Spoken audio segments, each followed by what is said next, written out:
சரக்கு இந்த படத்தோட ஒன்லைனர் என்னன்னு தெரிஞ்சுக்கனாக்கா, அதாவது நம்ம ஹீரோ வக்கீலா இருக்காரு. அவரு வந்துட்டு அவருக்கு 2 பசங்க இருக்காங்க, ஒரு பொண்டாட்டி இருக்குது. அவரை வந்துட்டு பசங்களும் காப்பாற்ற முடியாது, பொண்டாட்டியும் வந்துட்டு கரெக்டாக குடும்பம் நடத்த முடியாது.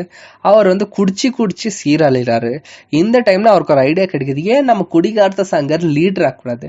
அவர் லீடர் ஆகிறது எப்படின்னு அப்ளிகேஷன் கூட பண்ண தெரில, அவர் பையன்கிட்ட பண்ணிக்கிட்டு அவர் வந்து ஒரு ஓவர் நைட் லீடர் ஆயிடுறாரு.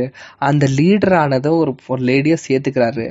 இதுக்கப்புறம் அவர் வாழ்க்கையில திருக்குறி என்ன, அதாவது அவருக்கு நம்ம சொல்ல வேண்டிய மெசேஜ் என்னன்னு சொல்லிட்டு ரொம்ப அவரோட கேரக்டர் ரொம்ப ஃபன்னாக எடுத்துகிட்டு பார்ப்போம்.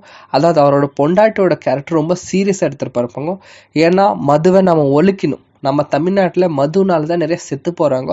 ஸோ அந்த படத்தில் சொல்கிற மாதிரி 1 மாதத்தில் மது வந்து ஒழிஞ்சிச்சுன்னா நாடு எப்படி முன்னேறும்னு எனக்கு தெரிலங்க. பட் வந்து நாடு முன்னேறும்னு அவங்க சொல்கிறாங்க. நாடு ஆமாம் முன்னேறும். ஏன்னா குடிச்சு குடும்பத்தை அழிச்சிட்டா எதில் அவங்க சம்பாதிக்கிறாங்கோ, ஏன் சம்பாதிக்கிறாங்க, இல்லை கொஞ்சம் டீசெண்டாக காமிச்சிருப்பாங்க. ஒரு ஃபன்னாக ஒரு வாட்டி ட்ரை பண்ணலாங்க. என்னங்க எல்லா மூவிஸ் ரிவ்யூ போடுறோம். உங்கள் சப்போர்ட் சேனலுக்கு வேணும். ஒரு 100 லைக் கொடுத்துருங்க. நன்றி.